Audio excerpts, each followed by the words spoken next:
Dennis, thank you so much for joining me today and doing this interview with me. Obviously, you and your wife have been with me for quite a while, and you know how much I truly appreciate you both for sticking with me through everything. We have been together for some time now, and through banks, wirehouses, or banks, independent firms, insurance companies, and you decided to stick with me throughout all that into my current situation to where I truly feel as if I can help my clients thrive. So, first and foremost, let's start with question number one. Are you being bribed or paid in any way in order to facilitate this call with me? Absolutely not, other than just through the experience that we have had with you that I'm willing to express and tell anyone about. Thank you, sir. I appreciate that. So please start off by telling us a little bit about you and your wife and, your backgrounds and how you came about to living in Florida. Okay. Well, Mary and I have been married for, I guess this is the 59th year right now. And we have not done much or had not done much for retirement planning up until our latter years when we decided. From the time we were married, Mary, within the first year or at the end of the first year, Mary then gave up her work and stayed home for the next 16 years, I guess, anyway, as raising our children. And then went back to a similar type work that she had before that, as being in a medical related field. I, on the other hand, stayed with the positions I had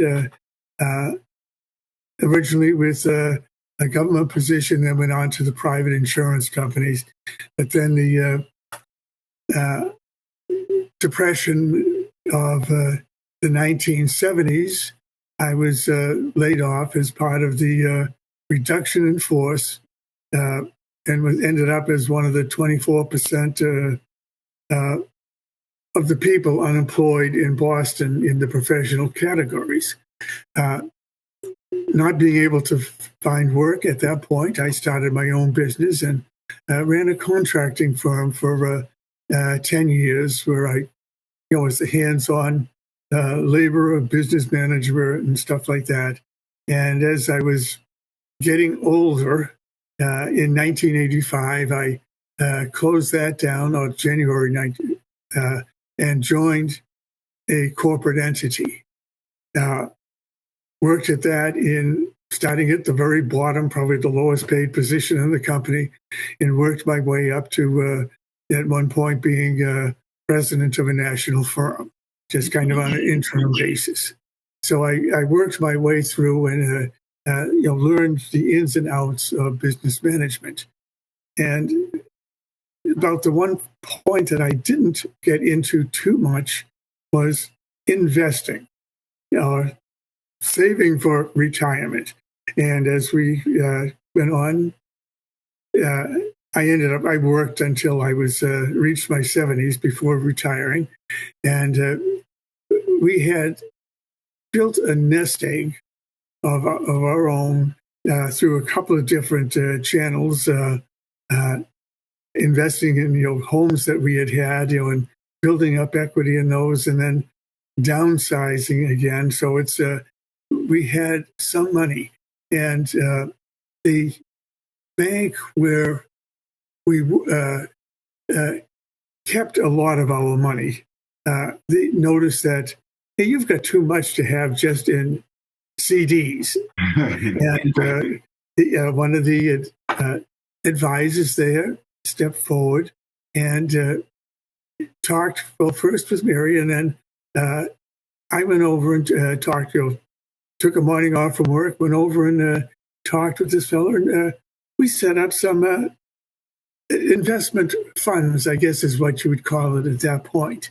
And that worked along fine, to the point where then I retired and it was doing okay, and we were making money. We weren't. Our principal was staying intact. That was one of the points. And then went in one day, and instead of meeting with Buddy, who had been our advisor for a couple of years, we met a new guy. He introduced himself as Charles Bryant. There had been promotions. The person we had been seeing was moved up a notch, and Charles Bryant stepped in.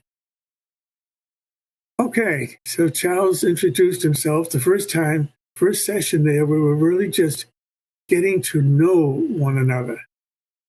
And then we came back after giving Charlie a chance to look specifically at what we had currently, what our aims were, and how he could help us manage what we wanted. We went back, and he had a nice picture drawn for us, and we decided, okay, we will move along, and we will continue having Charles Bryant as our advisor on this. And that worked fine for a couple of years. And then through other shifts at the large bank, Charlie was no longer there, and we got a new guy in who, well, one meeting with him, I decided, no way. And it just, what really turned me off, he wasn't saying what he could do for us. Yeah. He said, I don't care what you do, I get commissions on all your money. I didn't like that. Yeah. So I came home, told Mary about it. She looked up in her book, and she found a number for Charles Bryant. Gave him a call, and we visited with him at a new insurance company where he was working. And, well, as I said, that was 12, 13 years ago now, is it? I'm not sure. Maybe it's 14 years ago. Yeah. Whatever it comes down to, it was a whole bunch of years ago. And we moved our funds, well, it took piecemeal to get them all over, got them all moved over, and put them in Charlie Bryant's hands. And we've been progressing ever since. And that's where we come from. And that's where we're continuing to go. Except for one little thing that came along. As Charles Bryant was on his Lone Star Wealth Management, and he was the Lone Star. And well, Mary initially, and I agreed with her, brought up the fact, well, what happens to us if something happens to you? Yeah. And then shortly after that, whether that was a little thing that nudged it, whatever, Charlie joined Advanced Wealth Management. And what we feel there is that there are people of like thinking who are there to support us as we move ahead. Yeah. Now that we're both well into our 80s or beyond, we're at that point where not only we're happy with what we have, and we're amazed at what has been done. A couple of poor people, working class people, stuff like that, and we're comfortable. Thank you. Yeah. No, thank you. It's crazy to me that literally over 85% of my career, the two of you have been by my side, and I don't know what sparked that amount of loyalty and that amount of commitment, but just the opportunities that the two of you have allowed me to come across in my own career. It's because of people like you that I've been able to continue to be in places and get opportunities to progress my own career. And for that, I am forever grateful. I can do it with a couple of words at this point. Sure. You are obviously very ethical. Thank you. You were honest with us when things didn't work quite the way we expected them to work. You were the ones really to point out that maybe there's something that has to change.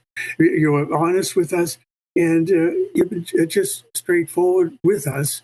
And well, of course, as an example, during the COVID-19 lockdown, rather than bring us out and get us exposed and whatever, you would come to us.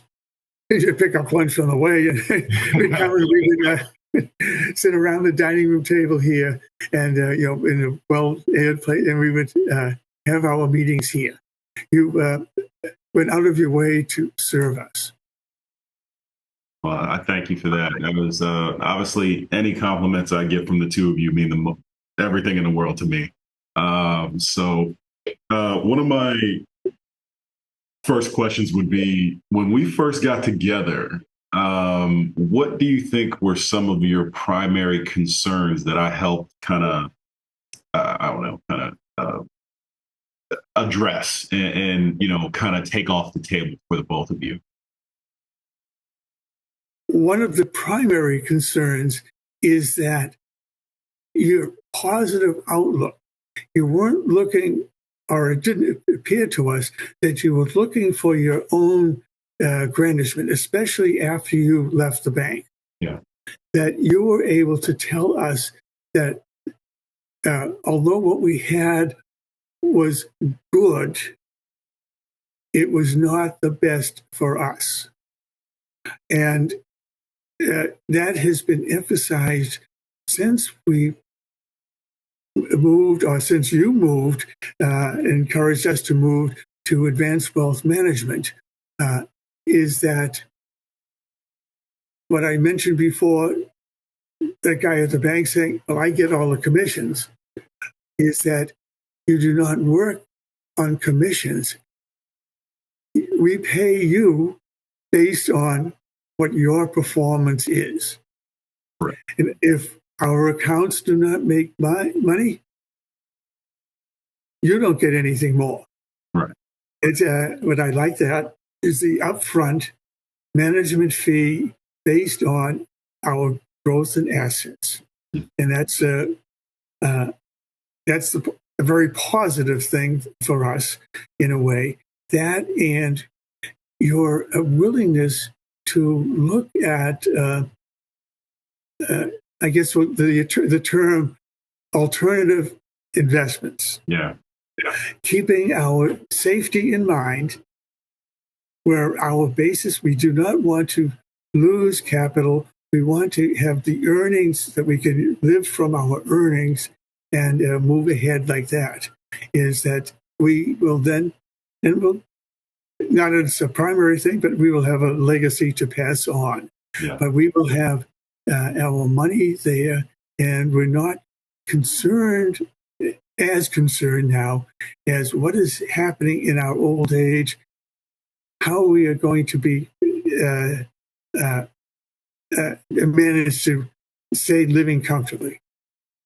So you kind of touched on something there. That was going to be my next question, was some of the differences between being a fiduciary advisor right now versus working with somebody at a bank or a wirehouse, to where, commissions are normally paid out in paramount because they have certain sales quotas that they have to meet and things of that nature. One thing that, an ability that we have here to do is a lot of estate planning that we had already taken care of, so one thing I'd like for people to know is, me personally, I want the best for the client, right? I want the best for you. So if I can do it, great. If I can't, I'm going to have a partner that I use, like we had used with Snowden, in order to get your estate planning done. You know what I mean? Or whether it's a tax advisor or something along those lines. So it's absolutely paramount to me. And if you can please speak on that experience that you've had with having somebody who is a fiduciary advisor versus somebody who works at the bank.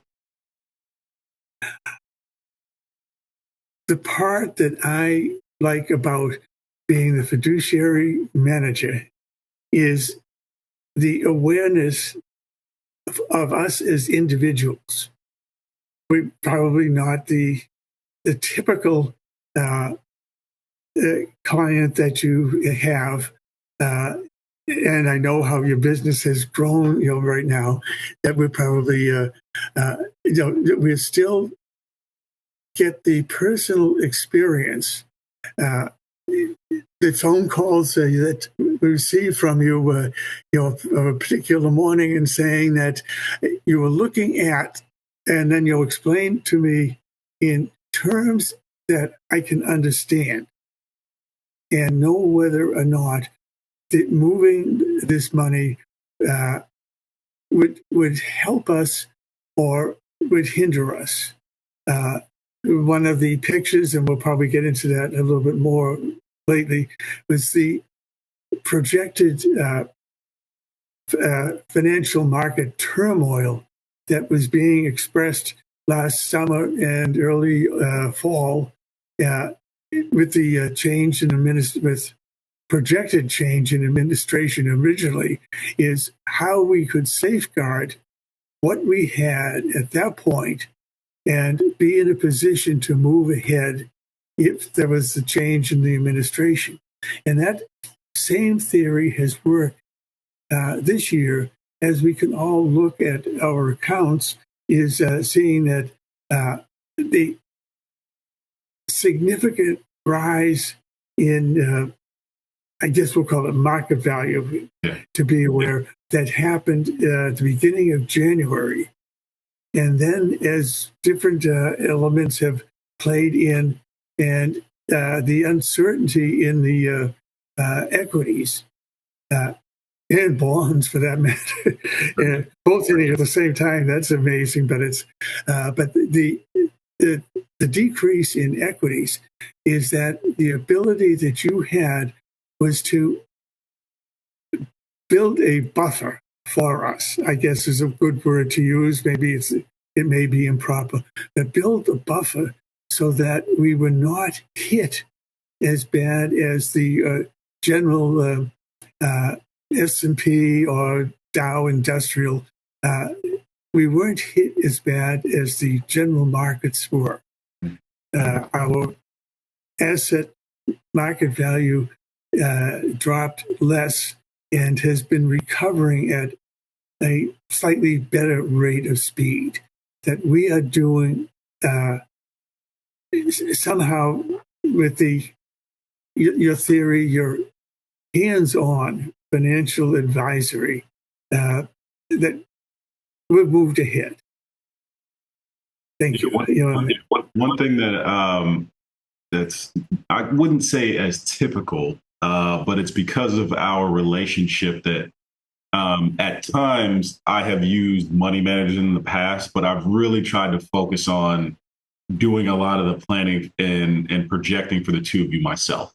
And that's just because, and not because of any sort of like pride or anything like that. It's just a simple fact that I want to be responsible for, like, I want that responsibility, or essentially I kind of want that smoke. You know what I mean? Whether good or bad, when it comes to the two of you, like, I want to make sure that you have the best available of everything. And, this is not that I don't do that for every client, but, I felt that there were certain situations that I always needed to adapt for the two of you. And, and again, I have that same sort of thought process with every client, but obviously there's a different level of affection here. Right. And for me, I look at the two of you as if, you could be my parents, you know what I mean? And I have several clients that I look at like that. And how would I manage their funds if, if they were you, you know what I mean? And I've always kept that in the back of my mind to make sure that I, keep your income flowing, make sure that you have very, very low volatility.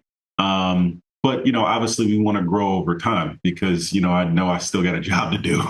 And if you don't perform in this industry, then, unfortunately especially here in Sarasota, Manatee, there's a broker on every block. And there's a ton of choices that you could make. Yes. Again, you decided to stick with me. So that kind of leads me to my next question is, if you were advising a young couple today, what sort of advice would you give them? Would you feel comfortable recommending the benefits of advanced wealth management, and so on and so forth? Could you speak on that?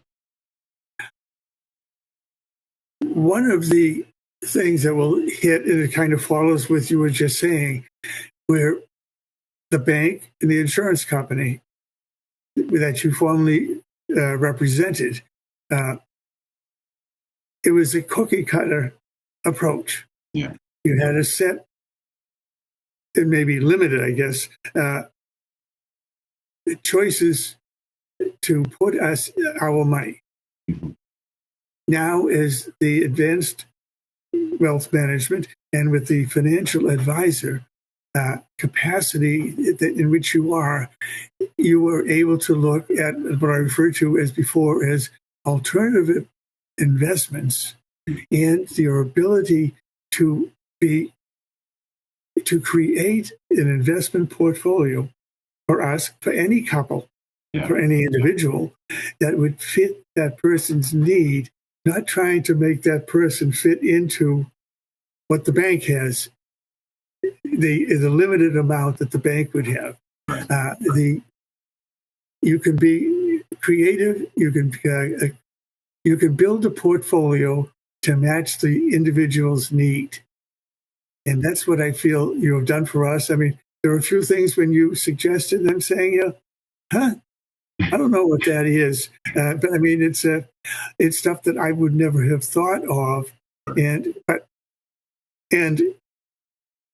the safety barrier that you have kept with us.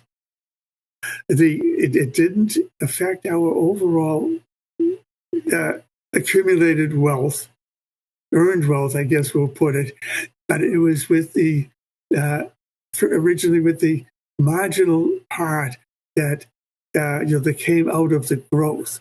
That let's try this and see if we can get more growth out of it. And as for instance, on my IRA and Mary's IRA, they differ slightly, basically about this.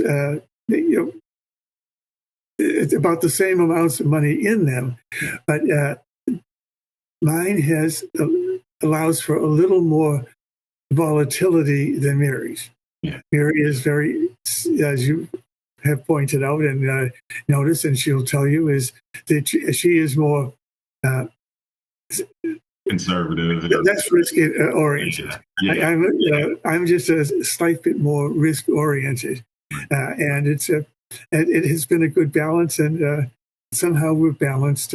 Like I noticed it as over a month or so ago, as market values were dropping, mine would decrease by half an inch, Mary's by a quarter of an inch, it's like that. Yeah. So it was safe like that, and but mine is coming back a little faster than hers. But it's kind of good like that. It's your ability to carve out for us, and hopefully for another person or another couple in our situation, could carve out the same piece like that, and the unique ability to preserve the amount, so that when or if, I hate to think of it, have to go to a assisted living facility, that you'll have the ability to do that. Yeah, it's nice that you touched on that, because I think it's important. Over my career, I've come across situations to where there's certain primary breadwinners in certain houses, and one spouse does the majority of the financials in the home and the investments and things like that, and the other spouse is kind of left in the dark. And I've never wanted that to happen ever. Kind of because something like that happened to my mom back in the day, and it bugged me. So it's more of a personal thing as to why I'm like that. But obviously the two of you have been together for 59 years, but you realize that you move at different speeds. And I wanted to make sure that Mary knew that I felt that her opinions mattered. And I felt that she was an important piece of this puzzle just as much as you were. You know what I mean? And, moving forward, I felt like I've taken that tact with every client and couple that I've come across, which is, again, why I feel like I have the loyalty that I do with my client base. So, I can't, thank the two of you enough for, and looking back on it, I can't remember a time where the two of you actually told me no. I think it's amazing that, we've gone now 13, 14 years together, and, practically every suggestion I made, there was a couple times I think there might have been some pushback. But yes, I can think of at least one. Yes. yeah, honestly, for the most part, I can't think of a time in which we ever had one, a major disagreement, two, major differences in philosophy, and again, just the culture that I felt that we've built has allowed for everyone to thrive. You know what I mean? Because you've thrived, I've thrived, and I want people to know that I'm not in this just to make a quick buck. You know what I mean? I think I told you this a long time ago. I want to be the last advisor you ever meet, and and I think that we're definitely on that track. But I felt like this is the time where we could kind of express how our relationship has progressed.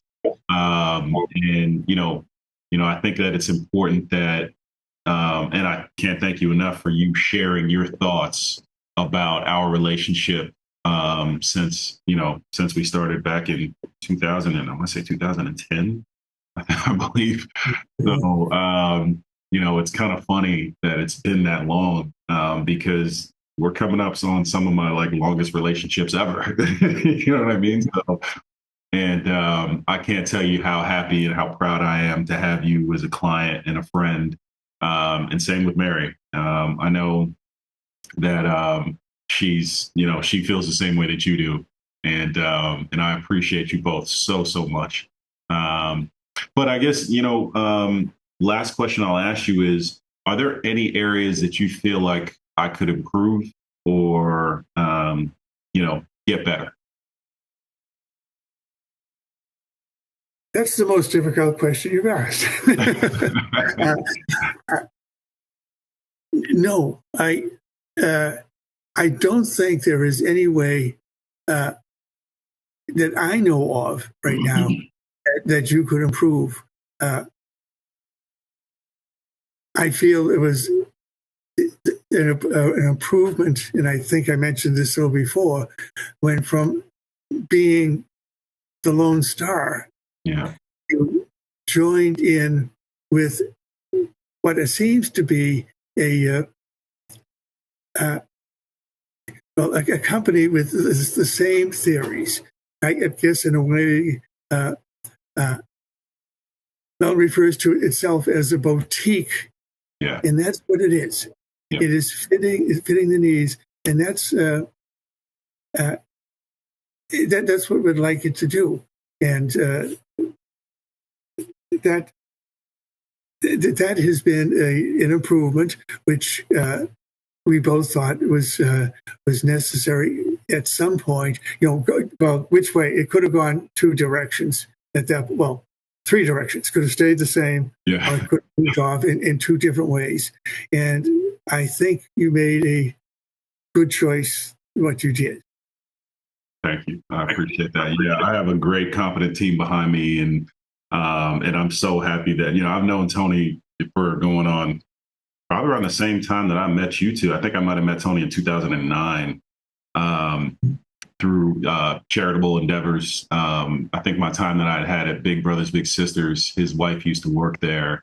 She introduced me to him, and kind of the rest is history. I saw how successful and how brilliant Tony was back then, and I wanted to make sure that at some point in time, I used to, even my most difficult times in the industry over the last 15 years, I would go to his house, just sit down, have a glass of liquor or wine with him, and just sit and talk about the industry and talk about how I could get better. And, even though we were at different firms and we were using different strategies, he always looked out for me and thought that there was something special about me. So when I had the opportunity to jump ship and work with him, it was a pretty easy decision. I think it happened within like a day or two that change happened. And I couldn't be happier. I think where we are going to take AWM or the boutique family office, it's going to be huge. And the tools that we have now in order to help individuals like yourself and your family are tremendous.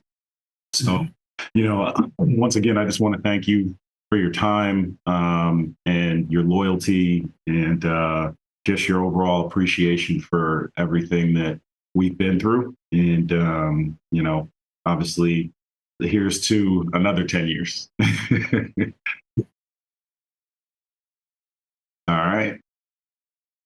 Excellent. Well, Charlie, it has been my pleasure to work with you over these past 14 years and wanted to continue the way it is. And not only the business, but the friendship part of it also. Absolutely. Obviously, please give my best to Mary, okay?